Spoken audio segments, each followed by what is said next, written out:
makikita natin may tapyasan after the bicameral conference. Hindi sa House nangyari yung pagtapyas. Nangyari doon sa Senate version.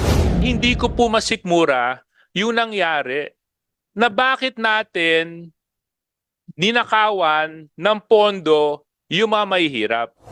How many Filipinos did not receive what they were supposed to receive? 839,463 households. Ilan din po kami na non-core na nasa master list na hanggang ngayon po hindi pa kami nakakabiyak.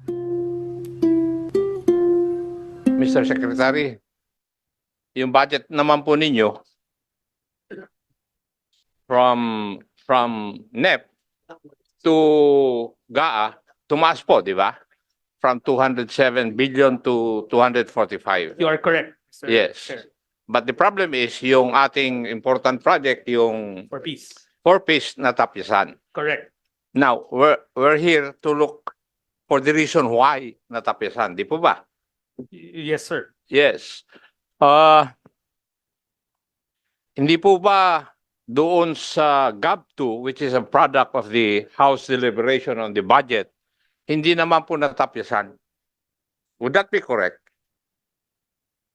Secrex, please answer the query. No, Mr. Chair, we don't have a copy of that in the department. All we have a copy of will be the NEP, our NEP submission, and then we have the final GAA copy. In between, unfortunately, we don't have a copy of those things in the middle. Mr. Chair, the Vice Chairman of the Committee on Appropriations is here. Maybe he can answer that question. Na yung ating House deliberation on the 4-piece fund, hindi natin binago as provided for in the NEP. Yes, I confirm that. Before Senior Vice Chair answer to make clarification on the query of Chairman Akop, let me acknowledge the presence of Congressman Idol, Senador Rodante Marcoleta, representing once again party list. Please proceed, Senior Vice Chair. Yes, Mr. Chair, I confirm that. Doon po sa third reading copy of the HGAB 2024, I can send you a screenshot. Line 55 po. Thank you, Your Honor, Mr. Chair. Hindi po ba yung Senado rin, meron din silang proseso na kagaya natin? They come up with their own deliberation insofar as the NEP is concerned. Tama po. Yes. So, yung ating GAB2, yung kanila hindi natin nakikita. As the good secretary has stated. But makikita natin may tapyasan after the bicameral conference. Nandun natin nakikita yung malalaking mga pagbabago. Di po ba, Mr. Chair, Madam Vice Chairman? Please. Well, Mr. Chair, as I had mentioned earlier, in this particular case, doon pa lang po sa Senate Committee report, nakita na po natin ang reduction po para sa program na to, yung 6.5 billion. Thank you for the answer, Madam Vice Chair. So, hindi sa House nangyari yung pagtapyas. Nangyari doon sa Senate version.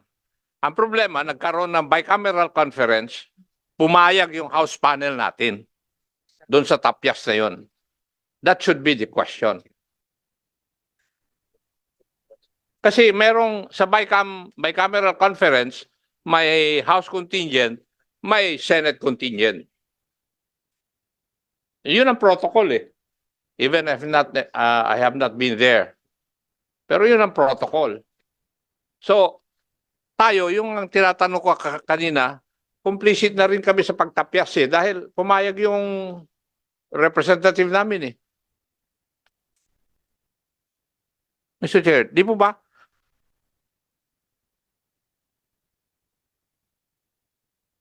Mr. Secretary, tama po yung figures ninyo eh.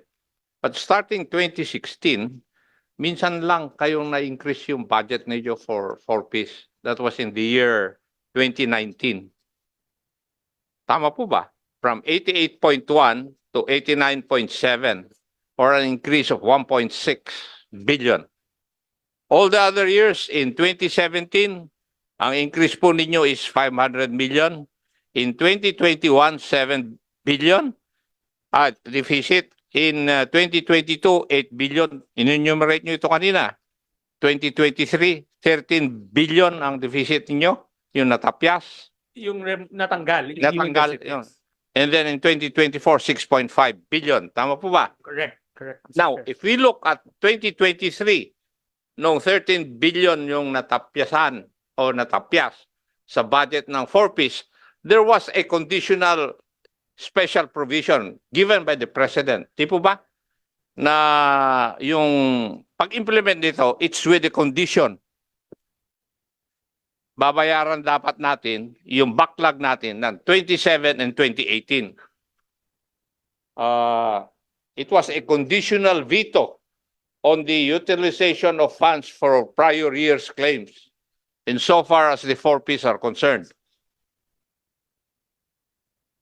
Yes, Mr. Chair, that's correct. And we were able to pay the prior years because of that. Because of this provision. Correct, Mr. Chair. But kung titignan po natin, that was for 2017 and 2018.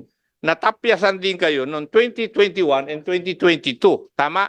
Pero wala kayong backlog. Bakit? Mr. Chair, that was what I explained a while ago. If you look at the 2020-2021 column ng deficit, zero, because there was really unutilized. During those times, COVID ho, so walang school, so the education grants weren't being paid. Number two, yung listahan ho, as mentioned, was being cleaned, so we didn't exhaust the 4.4. So I can only surmise that the good gentleman is correct that yung pagtapyas was based on our utilization nung 2020, 2021. If you look at the columns ng 2020, 2021, 2022, we did not incur as deficit despite the reduction because there were numerous issues. One, walang school. In portions of the school year wasn't complete, so walang pumapasok. So number two, hindi namin napuno. We were cleaning the list nung 2019 onwards, not 2020. We didn't exhaust the 4.4. So it's only nung 2023 talaga naming napuno, and that's why we wrote the committee asking the committee na sana, both committees, na wag nyo bawasan kasi we anticipate na we will need every single centavo from that appropriation. Thank you, Mr. Chair, Mr. Secretary. So, the problem is, in the next budget, paano natin masisiguro na hindi na matatapyasan tong 4Ps? Di po ba? Well, I have, Mr. Chair, there's a room full of 4Ps advocates here who will definitely, I'm sure, help us champion the budget without cuts. Chairman Akop, are you done? Kong JJ, please proceed. Thank you very much, Mr. Chair. Mr. Chair, if my understanding is right, Secretary, so itong 4Ps, hindi po ito tulad ng ibang mga social amelioration programs ng DSWD. Dahil nakabase po ito sa isang batas, programa po ito. That is correct. Ang layunin nito ay maiangat mula sa kahirapan yung mga benepisyaryo. Tama. Maitawid sila Maitawid. mula sa kahirapan. Okay. So maitawid mula sa And to kahirapan. break intergenerational poverty. So napakahalaga na hindi dapat naaantala ang pagbibigay ng benepisyo sa kanila. That's correct, Mr. Chairman. Dapat yung matatanggap nila buwan-buwan, natatanggap nila yung assistant na dapat matanggap nila, natatanggap nila. Kasi oras na may pagkakataon na merong puwang o may gap doon sa buwan na hindi nila natanggap, pwedeng lumala yung level ng kahirapan nila. Correct, Mr. Chairman. Yes. So kumbaga, unting-unti po natin silang inaakyat, tapos mabutasan ka lang ng ilang buwan, babalik na naman sa stage 1 yon. That's correct. Malulubog sa utang or so and so forth. Kaya nga, hindi ko po masikmura yung nangyari na bakit natin ninakawan ng pondo yung mga mahihirap. Kasi dito lumalabas, merong 13 billion pesos na hindi natanggap ang mga benepisyaryo ng 4Ps. Sabi, kayo na po ang nagsabi, humingi po kayo ng 15 billion Nabawasan po ito ng 13 billion noong 2023. Ngayon, ang tanong ko, doon sa nabawas, ilang Pilipino ang hindi nakatanggap?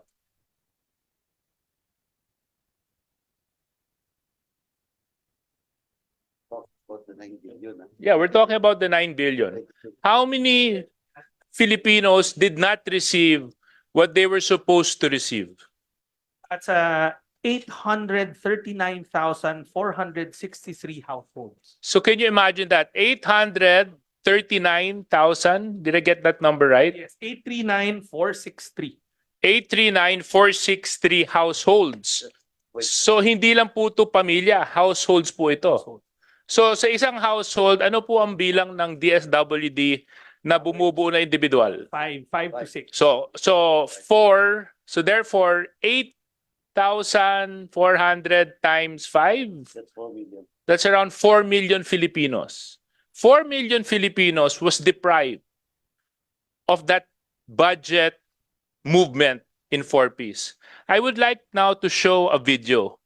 Because nung habang umiikot po ako sa distrito ko, tinatanong ko yung mga kababayan ko kung sino sa inyo ang 4Ps. At sinasabi nila kami.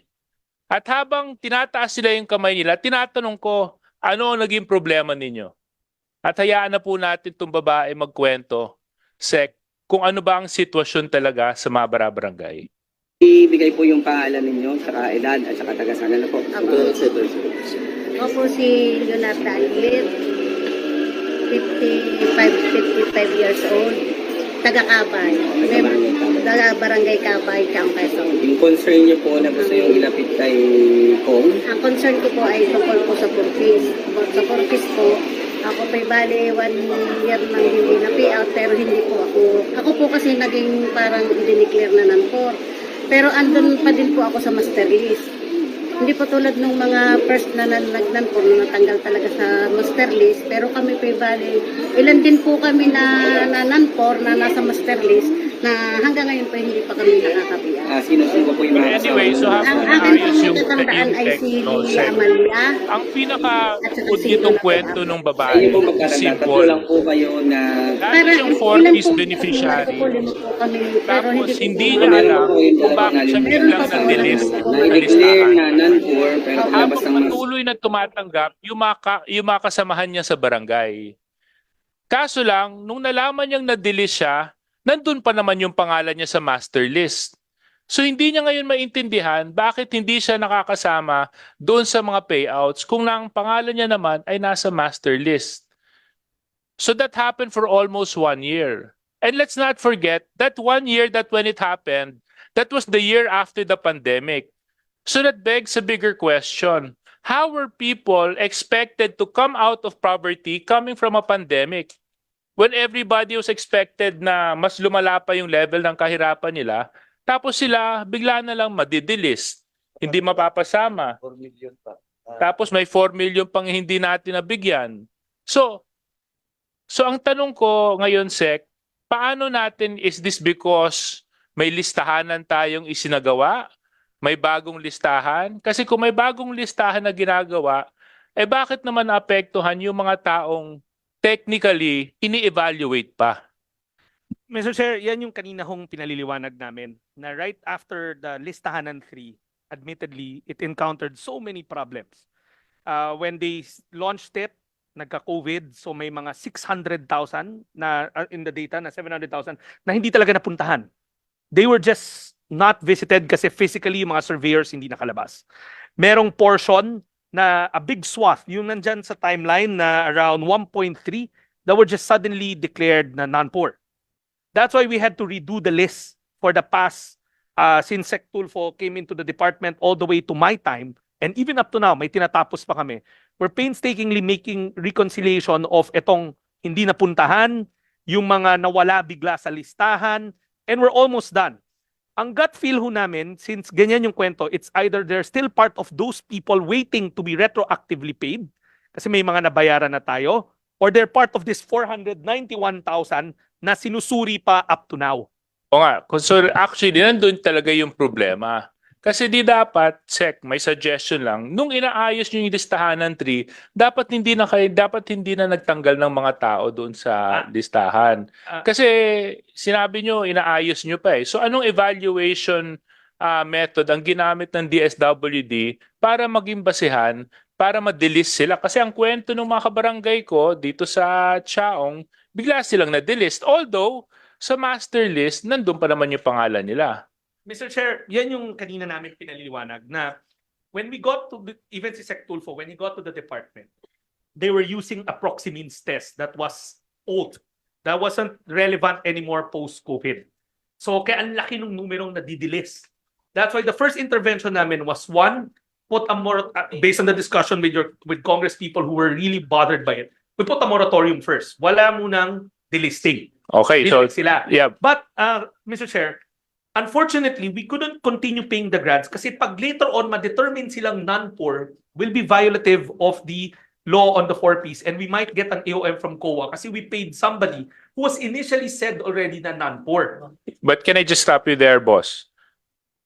You were scared that baka magkaroon kayo ng AOM sa COA because bigla na-declare ng non-poor na nabigyan ninyo. No, they were declared non-poor already. And yet, Oo, nakapagbigay. so ang Kaso ginagawa lang dito, ang nangyari, boss, kabaliktaran.